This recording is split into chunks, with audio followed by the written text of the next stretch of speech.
Hey everyone, welcome to the show. I have more insane news to share about George Santos. I know, it never stops. It's now being reported that Republican Congressman George Santos lied to a judge in 2017 to help a man who was charged with fraud and theft. But it appears that Santos may have been the one who turned him in. Totally bizarre. So here's the deal. Here's what we know so far. The audio recordings of the proceedings have been released, and you can hear Santos telling numerous lies. So take a listen. In the courtroom is George Anthony DeVolder. He is a family friend of Mr. Trelha's. Mr. DeVolder lives in New York. I've spoken to him multiple times over the last couple of weeks. This is the second time that he's flown out here to assist Mr. Trelha.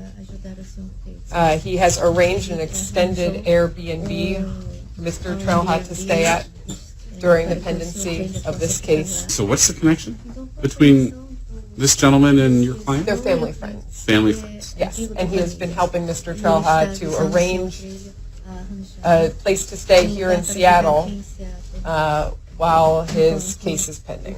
The state hasn't shown me any evidence at this point that he is connected to anyone else in terms of running this scheme. Is that correct? Correct, Your Honor. Let me hear from his friend briefly. All right, sir, tell me your name. Okay, so how do you know this man? We're family friends. Our parents know each other from Brazil. We've known each other for a few years. We lost touch. Got back into touch back in September last year in Orlando when I was relocated from New York for work into the Orlando area. And so what do you do for work? I'm an aspiring politician and I work for Goldman Sachs. You work for Goldman Sachs in New York? Yep. Okay. And so you've rented a room or something for him? I'm just pending your decision here so I can finalize a long extended stay apartment through Airbnb or whatever website it is. Right now I'm in Brazil by the state. And you're going to do this for him if he's released? Well, his family is the one actually sending the money over to make sure we take care of everything that he needs and to comply for everything as far as And where's his family? his family's in Brazil. In Brazil. What part of Brazil? They're in Espírito Okay. Is that where your family is? Oh, no, my family's. So as you guys heard, there was a translator speaking at the same time. So if you couldn't make out what he was saying, here's the key points. Santos is attempting to convince a judge that he should release a man named Gustavo Trelha. This is pending his trial. Trelha was accused of ATM skimming. Basically, they use a machine, they create fake cards, and then they go in and they take people's money, take out the maximum per day. So this was in Seattle, Washington, and Santos is assuring the judge that if Trelha is released, he's going to have a place to stay locally because Santos is going to secure for him some sort of Airbnb or some sort of other long-term housing. The issue, presumably, was that Trelha was living in Florida at the time, but the judge didn't want him to leave the state prior to trial. So Santos' first lie was in regard to the nature of his relationship with Trelha.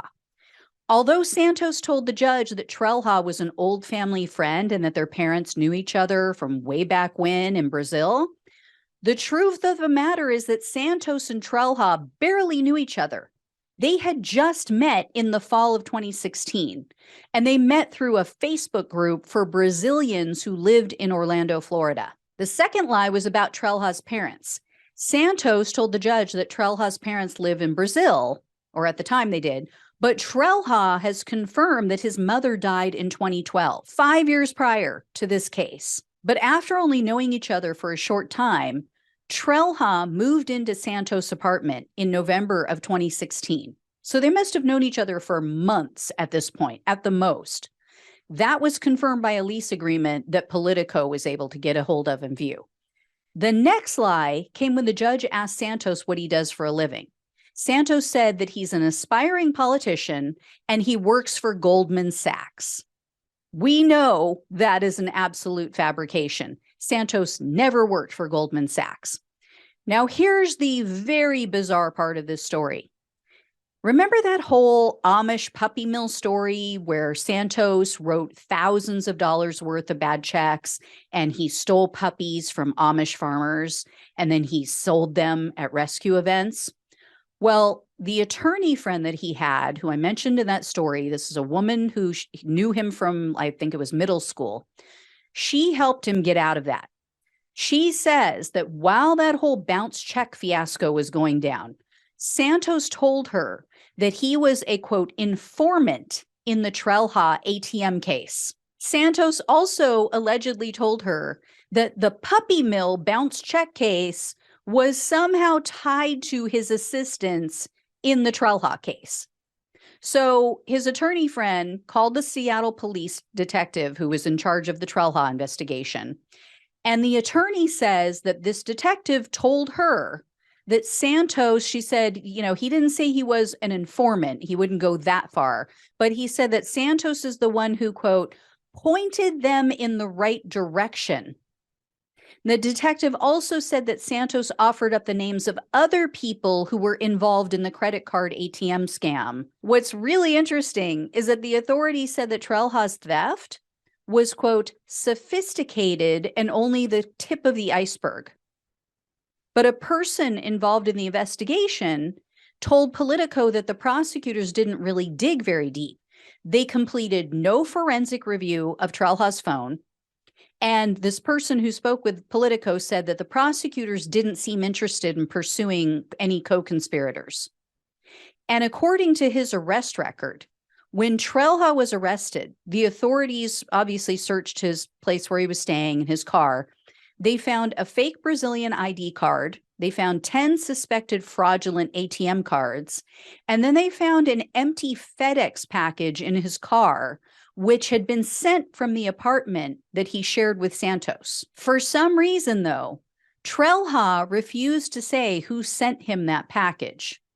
So that's a little suspicious and curious. So something just doesn't add up with the story. You know, if Santos believed his roommate was doing something illegal and he turned him in, great. That would be one thing. Good for him. You know, good job. But why would he help the authorities and then literally fly from one side of the country to the very opposite side, not once, but twice, to try to get this man out of jail, to get him released? We all know Santos is really good at ghosting people when he doesn't want to help them, right? Like he allegedly did with the veteran who needed money for his dog's cancer surgery. So why didn't Santos just ghost Trelha? Doesn't make any sense. So I think we're going to hear more about this one. As for Trelha, he spent 7 months in jail. He ended up pleading guilty to felony access device fraud. And then in early 2018, he was deported back to Brazil. So I'll keep you guys posted on this. I will let you know if I hear any more, but God, it's just this guy. He has gotten around. He's got some stories to tell. Thanks so much for watching and listening. Please like, share, and subscribe. Please watch the next video coming up. Please donate. And I will talk with you soon. Take care. Love you all.